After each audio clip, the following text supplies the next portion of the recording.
سلامونه، وخت مو په خیر. د دې اونۍ غوره خبرونو ته ښه راغلاست. د روسیې هیواد د بیړنیو کیټونو یوه کڅوړه د نړیوال روغتیایي سازمان له لارې افغانستان ته ورسېده. د عامې روغتیا وزارت وایي چې دغه کڅوړه 29 ټنه ده او د 1 میلیون ټنو لپاره به د 3 میاشتو په موده کې وکارول شي. دغه وزارت د کیټونو پر عادلانه ویش باندې ټینګار کړی او ژمنه کړې چې دغه کیټونه به په شفاف او عادلانه توګه روغتیایي مرکزونو ته وویشي چې اړتیا ورته لري.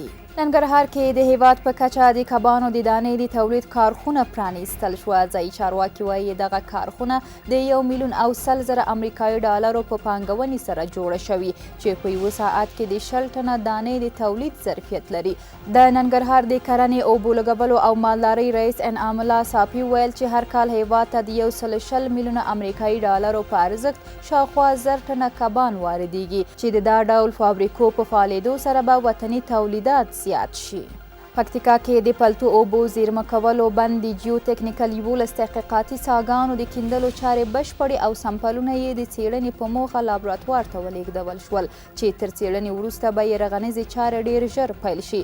د پلتو په نوم دغه بند چې 13 متره لوړوالی، 223 متره اوږدوالی او 140 متره پلنوالی به ولري. د پکتیکا مرکز ښرنې ښار په 12 کیلومترۍ کې د موسمي اوبو د زیرمه کولو، کرنې پراختیا او ځمکو خړوبولو په موخه جوړیږي.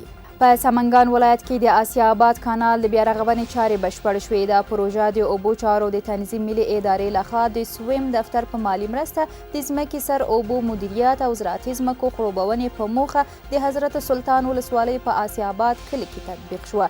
د آسیا آباد کانال 240 جریبه زراعتي ځمکه د اوبو خړوبونې تر پوښښ لاندې نیسي چې په تعداد د 10,000 نفر له هغې په مستقیم او غیر مستقیم ډول ګټه پورته کوي.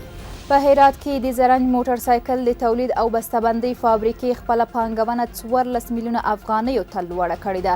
د صنعت او سوداګرۍ وزارت ویاند وایي دا فابریکه د زرنج موټر سایکلونو فریم، باډي جوړولو او بسته‌بندۍ برخه کې کار کوي. د احمدي په خبره دا فابریکه د معیاري ماشینونو په درلودلو سره په میاشت کې د 900 فریمونو او باډیو د تولید وړتیا لري چې خپل د اړتیا وړ اومه مواد په کور دننه پوره کوي. په هرات ولایت کې د زرنج موټر سایکل فابریکه خپلو محصولاتو د پلورلو سربیره نور ولایاتو ته هم استوي. د کونړ په مرکز کې د ولسوالیو لایق زده کوونکو لپاره د جوړېدونکي لیلیې نوي سلنې چارې بشپړې شوې. ځایي چارواکي وایي دغه 4 پوړیزه ودانۍ د دولت پرمختیایي بودیجې 8.4 میلیونه افغانیو په لګښت د مرکز اسداباد اړوند په لچکګلې سیمه کې جوړیږي چې د اوسېدو 2 خونې، 4 عصري تشنابونو او لمریزې برېښنا اسانتیاوو ترڅنګ پکې د 284 زده کوونکو لپاره د چپرکټونو، الماریو او میزونو اسانتیا هم په نظر کې نیول شوي دي. زرنج ښار کې د یو جومات د جوړېدو چارې بشپړې شوې. د حکومت د رسنیو مرکز وایي دغه جومات د ملي پراختیا شرکت له لوري جوړ شوی چې په یو وخت کې د 2000 لمونځ کوونکو د ځایېدو ظرفیت لري. د زرنج ښار اوسیدونکي د دې پروژې له تطبیق څخه خوښي څرګندوي او په دې ولایت کې د لا نورو عامل منفعه پروژو د تطبیق غوښتنه کوي. د یادونې وړ ده چې د ملي پراختیا شرکت له لوري د هیواد په 340 ولسوالیو کې د ورته جوماتونو رغنیزې چارې روانې دي چې یو شمېر ګټې اخیستنې ته چمتو دي. په پکتیا کې د څه باندې 14 میلیونو افغانیو په ارزښت د اوبو لګولو شبکې د جوړولو چارې پیل شوې.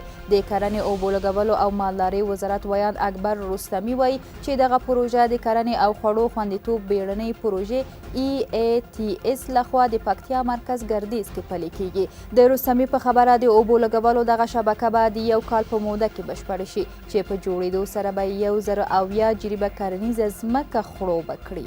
د کندهار ولایت د ارغنداب ولسوالۍ د ویجاړ شوي پل رغنیز کار پیل شو. د ټولګټو چارو وزارت وایي دغه پل ټول ټال 102 متره اوږدوالی او 10 متره پلنوالی لري چې د چاودنې پر مهال 40 متره برخه ویجاړه شوې وه. دغه وزارت وایي چې د پل ویجاړه شوې برخه د 12 میلیونو افغانیو په لګښت د 4 څخه تر 6 میاشتو موده کې جوړیږي. دا د دې اونۍ غوره خبرونه چې تاسو مو وړاندې کړل. تر بیا ښه.